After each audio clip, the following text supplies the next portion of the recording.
இன்றைய இதமான காலை தென்றலில் அனைத்து அன்பு உள்ளங்களுக்கும் என் இனிய காலை வணக்கம். இன்று ஒரு குறள், அதிகாரம் 14, ஒழுக்கம் உடைமை. குறள் எண் 138.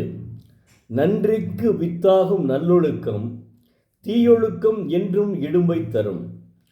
தெய்வப்புலவர் திருவள்ளுவர் நல்லொழுக்கம் என்பது நன்மையான அறத்திற்கு விதை போன்ற காரணமாகும். தீய ஒழுக்கமானது எப்போதும் துன்பத்தை தருவதாகும்.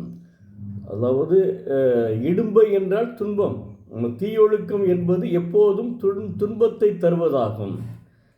எந்த நிலையிலும் அறநெறிகளில் இருந்தும் கடமை ஆற்றலில் இருந்தும் வலுவாமல் ஒழுகியதே ஒழுக்கம். இந்த ஒழுக்கம் நன்மையாவதும் தீமையாவதும் அதனுடைய விளைவுகளிலிருந்து தெரிந்து கொள்ளலாம். ஒழுக்கம் நல்லதானால் எவ்வகையிலும் சேதாரம் இருக்காது.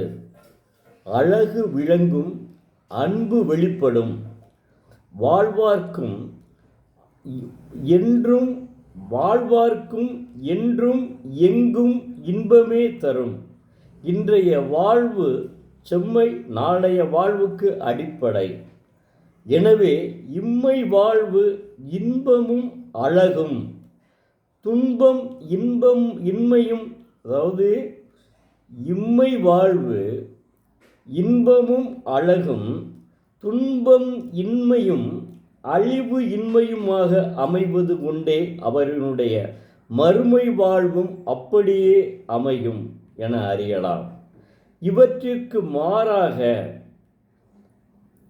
துன்பத்தின் ஆக்கமும் அச்சத்தின் ஊக்கமும் அவலத்தின் ஏற்றமும் அமையும் ஒழுக்கம் தீய ஒழுக்கம்.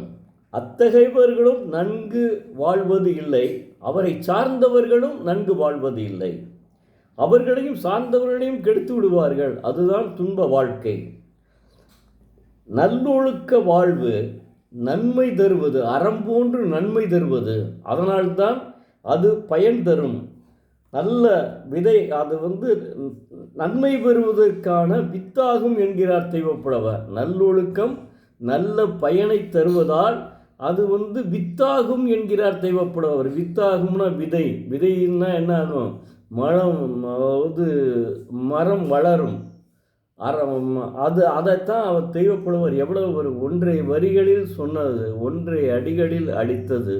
இவ்வளவு கருத்துக்கள் இதில் பொதிந்து உள்ளடங்க.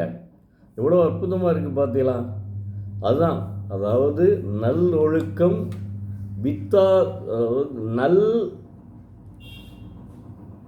நன்றிக்கு வித்தாகும் நல்லொழுக்கம், நன்றிக்கு வித்தாகும் நல்லொழுக்கம் தீமையொழுக்கம் என்றும் இடும்பை தரும். நன்றிக்கு வித்தாகும் நல்லொழுக்கம் தீயொழுக்கம் என்றும் இடும்பை தரும். அதாவது நல்ல ஒழுக்கம் என்ன? அறத்திற்கு அறமாகிய நல்லொழுக்கம் அறமாகிய அறத்திற்கு வித்தாகும் என்கிறார். தீயொழுக்கம் என்றும் துன்பத்தையே தரும். அதாவது இடும்பை தரும் என்றால் துன்பத்தை தரும். என்ன அற்புதமாக சொல்லியிருக்கார். ஒன்றரை வரி தாங்க. ஒன்றரை வரியில் எவ்வளோ பெரிய கருத்தை அவர் அடக்கி இருக்கிறார் என்று பாருங்கள்.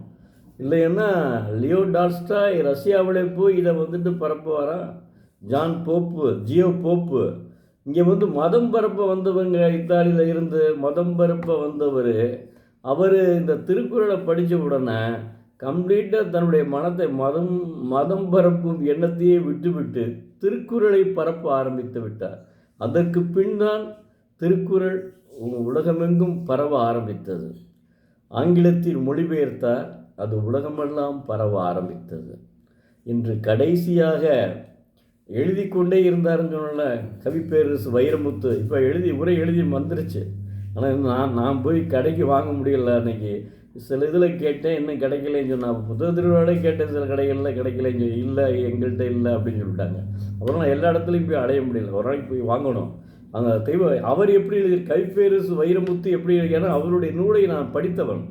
அவருடைய நூலை படிக்கும்போது அவ்வளவு அற்புதமாக இருந்தது. எது கள்ளிக்காட்டு இதிகாசங்கள். ஒரு எழுத்தாளர் என்னுடைய படைப்பு ஒருவனை கண்கலங்க வைத்தால் அந்த எழுத்தாளரினுடைய படைப்பின் அருமை என்று சொல்லலாம். அந்த புத்தகத்தை கள்ளிக்காட்டு இதிகாசங்களை படித்தவுடன் கடைசியிலே இந்த பேயத்தேவர் ஒருவர் தான் அந்த ஊர்களுக்கெல்லாம் பெரிய பஞ்சாயத்து பண்ணுறவர் மாதிரி. அவர் கடைசியில் போய் தன்னுடைய நிலை கதவை போய் எடுக்க வர்றாரு.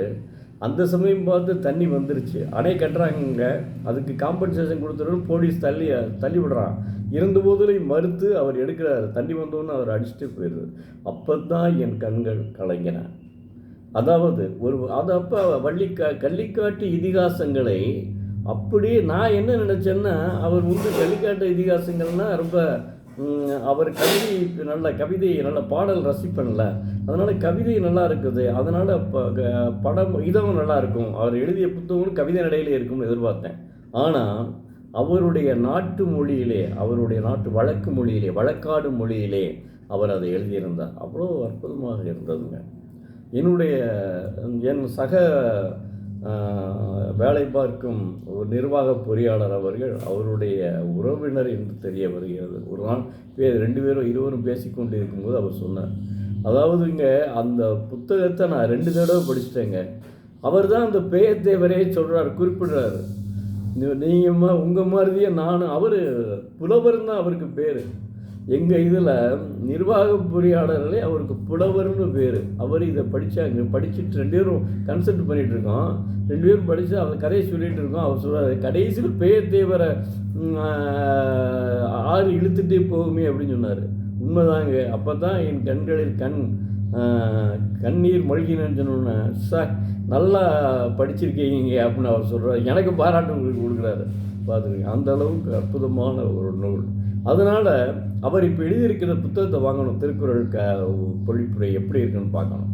நன்றி, வணக்கம். நாளை மீண்டும் ஒரு குறளை பார்ப்போம்.